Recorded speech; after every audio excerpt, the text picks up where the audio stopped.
حضور صلی اللہ علیہ وسلم کے پاس ایک مہمان آ گئے رات کے وقت میں۔ جب وہ آئے تو حضور نے پوچھا کھانا کھانا ہے؟ تم نے کہا کھانا ہے۔ جھوٹ اور بھوک کو جمع کرنا منع ہے؟ کہا جی کھانا ہے۔ تو حضور صلی اللہ علیہ وسلم نے فرمایا ازواج مطہرات کے گھروں میں پتہ کرو کچھ ہے۔ حضرت ام سلمہ کے گھر میں پتہ کیا تو کہا یا رسول اللہ 4 دن سے روٹی نہیں پکی۔ حضرت زینب سے پوچھا تو کہا حضور کئی دن سے چولہا ہی نہیں جلایا۔ حضرت عائشہ صدیقہ، حضرت میمونہ، حضرت سودا، تمام گھروں سے بظاہر یہ دو جہاں کے شاہ ہیں، پر باز کچھ رکھتے نہیں۔ دو جہاں کی نعمتیں ہیں ان کے خالی ہاتھ میں، ہر چیز ہے پر فقر اختیاری ہے، کوئی شے نہ ملی۔ نبی پاک صلی اللہ علیہ وسلم نے مسجد میں اعلان کیا، فرمایا کون ہے جو میرے مہمان کو روٹی کھلائے؟ ان لفظوں کا حسن کوئی حسن والا ہی سمجھ سکتا ہے۔ فرمایا کون ہے جو میرے مہمان کو کھانا کھلائے؟ تو ایک صحابی لے گئے اور اٹھے، وہ صحابی جو صحابہ میں غریب تھے، ایک انصاری جو غریب آدمی تھے، اگرچہ میرے محبوب کے غلاموں میں جو بڑے امیر تھے وہ بھی خرچ کرنے میں بڑے آگے تھے، حضرت عثمان غنی رضی اللہ تعالیٰ، حضرت عبد الرحمن ابن عوف، حضرت ابو بکر صدیق رضی اللہ۔ لیکن یہ غریب آدمی کا حضور میں لے جاؤں گا، میں لے کے جاؤں گا، یہ بخاری مسلم ہے۔ حضور نے فرمایا لے جاؤ۔ وہ اب صحابی گھر لے گئے اور بیوی سے مشورہ کیا، بات پہ غور کرنا،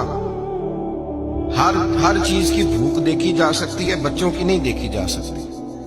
وہ انصاری حضور کے مہمان کو گھر لے گئے، جا کے بیوی سے مشورہ کیا، کہا بھلی مانس گھر میں کچھ ہے؟ تو اس نے کہا تھوڑا سا بچوں کے لیے کھانا رکھا ہے۔ بچوں کے لیے؟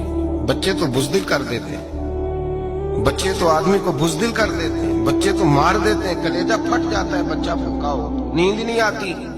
اب صحابی اپنی بیوی سے کیا کہتے ہیں؟ کہتے ہیں بچوں کو بہلا کے سلا دے، اور رسول اللہ کے لیے نہیں، رسول اللہ کے مہمان کے لیے، بھئی نبی پاک کے لیے نہیں، حضور کے تجھ سے در در سے سگ اور سگ سے ہے مجھ کو نسبت، میری گردن میں بھی ہے دور کا پٹکا تیرا، تجھ سے در در سے سگ سگ سے ہے مجھ کو نسبت۔ لمبی بات ہے، بچوں کو سلا دو۔ بی بی نے بچوں کو سلا دیا تو میاں بیوی کا مشورہ ہوا کہ مہمان کے ساتھ بیٹھ کے روٹی کھانا بھی سنت ہے۔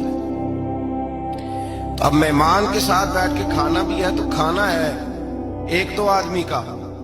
اب خاوند اپنی بیوی کو تیار کرتا ہے کہ میں بھی کھانے میں بیٹھ جاؤں گا، تو بھی بیٹھ جانا، اور جب مہمان کھانے میں ہاتھ ڈال لے تو اٹھنا، کہنا وہ ہو دیا تو صحیح کیا ہی نہیں، ابھی بجھ جائے گا، اور جا کے دیا بجھا دینا۔